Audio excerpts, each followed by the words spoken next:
La misión de Jesús es para todo el mundo. Jonás quiere que solamente se conviertan ellos, los israelitas. Sigue siendo un israelita impenitente, incapaz de pensar que Dios puede tener misericordia de los demás. Cuando por el contrario Jesús lo que quiere es que ahora la buena noticia se lleve hacia todos los confines de la tierra. Bien, pues vamos ahora al personaje último de toda esta serie. Es el personaje de Job. Job significa en hebreo el aborrecido, el despreciado. Oigan esto, San Jerónimo decía que explicar a Job es como querer tener un pescado en las manos. Trata de agarrarlo y mientras más fuerte lo aprieta, más se le va. Así es de difícil, y es así, verdaderamente, el autor, el sabio Job. Es un libro interesante. Y sus contenidos trata sobre el sufrimiento humano. El sufrimiento humano. Y así, tradicionalmente, se le atribuía a Moisés. Siempre, todos los libros se le pegaron a Moisés al inicio. Después también algunos hablaban del siglo VIII, siglo de oro de Israel. Pero ciertamente la problemática que trata Job definitivamente también tiene que ver con un libro que es después del destierro. Como muchos de los libros, Job también tiene que ver con entre el 538 y el 330. ¿Por qué tan preciso? Porque definitivamente está hablando aquí de una situación de la llegada del destierro. Está hablando de temas que no se discutían antes. ¿Por qué sufre el inocente? Eso no se discutió nunca antes. Y muchos otros de los temas que se tocan aquí nunca se discutieron antes del destierro. Cuando se llega del destierro, se comienza a reflexionar. ¿Y por qué pasa esto? ¿Y por qué pasa esto? Ese es el tipo de interrogante que tiene Job. Por lo tanto, es después del destierro y antes del 330, que es cuando es el auge del helenismo, porque ahí no hay mentalidad griega. No hay ni un vestigio de que el mundo griego haya llegado. Cosa que sí ocurrió en Jonás, pero no había ocurrido en Job. Por lo tanto, Job podemos ubicarlo en estos 2 siglos. Allí fue cuando fue escrito el libro de Job. Estos años eran de confusión. Israel había sido llevada al destierro después de que le habían dicho que iba a tener una casa que iba a sostenerse sin fin. El profeta Natán le había dicho a David que iba a tener una casa, un descendiente, o sea, creía que era Salomón. El templo de Salomón se iba a mantener por siempre. Mentira, fue destruido en el destierro. El pueblo fue llevado y sacado de la tierra que Dios le había prometido. Una confusión enorme. El pueblo estaba confundido. Y comenzaron las preguntas, comenzaron los sabios a comenzar a tratar de filosofar y a tratar de explicar por qué las cosas malas ocurren. El libro está muy simple. El libro, la estructura es así. Los primeros 2 capítulos son el prólogo de la vida de Job, el inicio de Job. Es una narración del capítulo 1 y 2. Toda esta narración que vamos a ver. Pero después de allí vienen lo que se llaman los diálogos. Del capítulo 4 al 27 va a haber una serie de diálogos. Van a venir los 3 famosos amigos de él, de Job, Elifaz, Bildad y Zofar. Y van a comenzar a armar discusiones y a filosofar y le van a decir a Job: Job, te pasó algo malo y tú dices que eres justo, revísate, porque al que le pasa algo malo es porque hizo algo malo. Y comienzan a discutir y le comienzan a meter ese lío. Durante 23 capítulos va a ocurrir esto. Después va a venir un capítulo de 28, que es el centro, el elogio a la sabiduría. Después del capítulo 28 va a venir otra serie de diálogos de Job, del 29 al 31. Y después vendrán otro que entra, que es Eliú, del 32 al 37. Va a hablar discursos sapienciales sobre el mal, por qué sufren, que van a ser insertados, discusiones que van a ser insertadas en este libro acerca de por qué ocurre, por qué el inocente sufre, por qué ocurren estas cosas. Después, en el capítulo 38 se manifiesta Dios. Dios se manifiesta. De una manera clara le pregunta a Dios le pregunta a Job, ¿dónde tú estabas? ¿Qué es lo que tú te estás privando? Tú con tus amigos, ¿qué es lo que estás privando? Se equivocaron todos, eso no es así. Y le manda un boche, un tremendo boche. Y finalmente el epílogo 42, del 7 al 17. Allí acabará todo.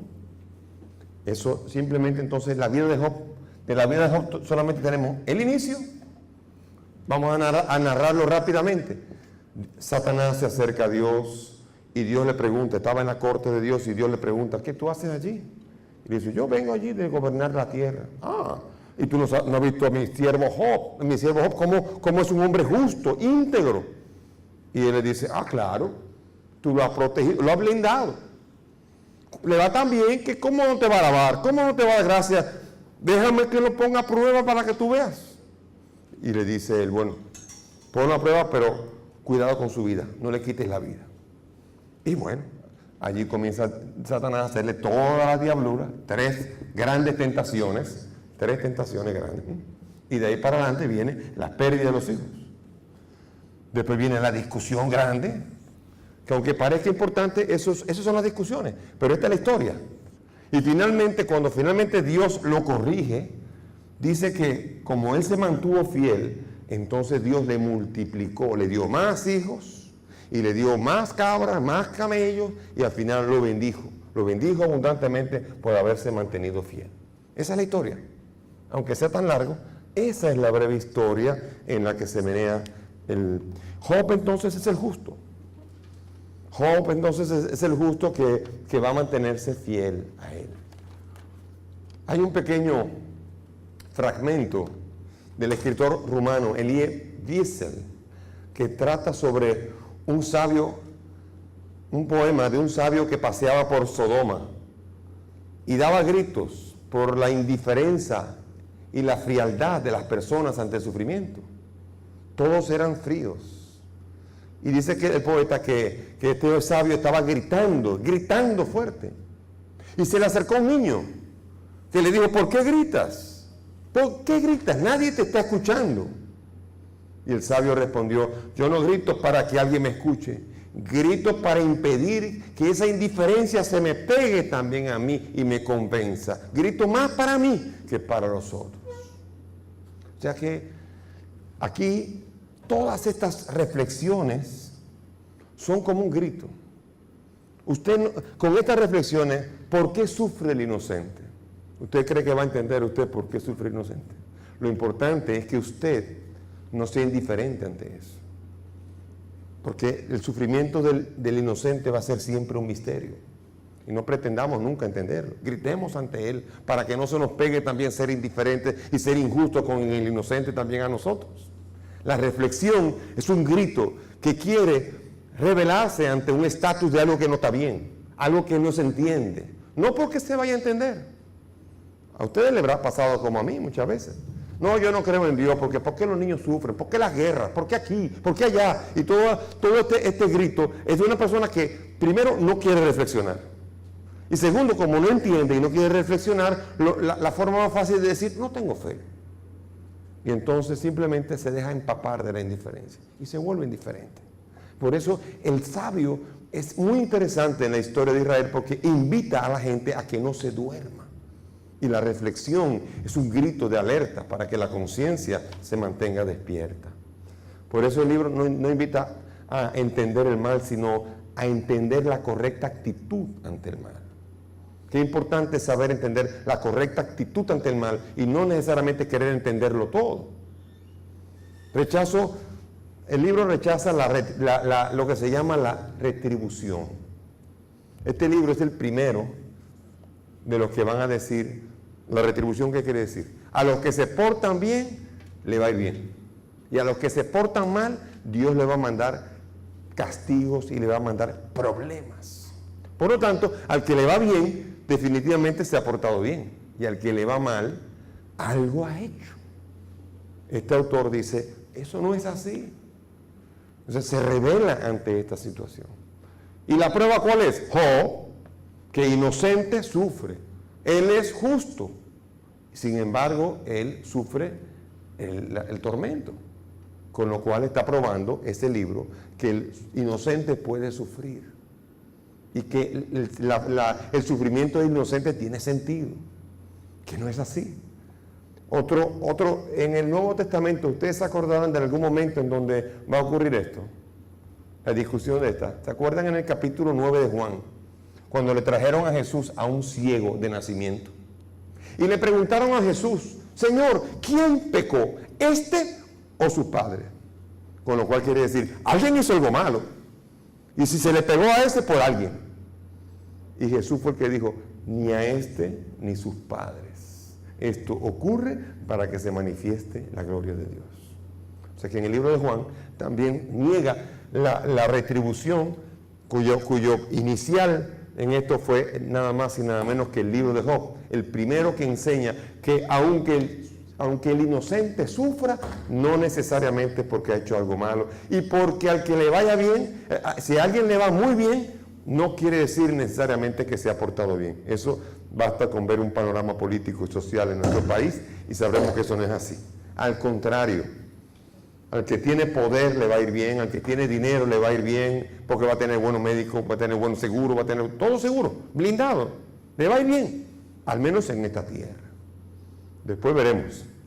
Pero nadie ha garantizado esto y es importante entender que este libro es uno de los grandes iniciadores de la rebelión ante este pensamiento que pesó en Israel durante tiempo. Durante tiempo en Israel se pensó siempre así.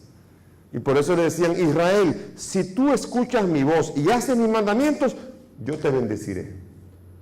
Entonces, claro, si hay un problema, le hicimos algo a Yahvé, y si ganábamos la batalla, es que fuimos justos ante el Señor. Después, en el fondo, el que no había sido justo decía, aquí pasó algo malo, pues yo me porté mal y ganamos. Así que algo pasó.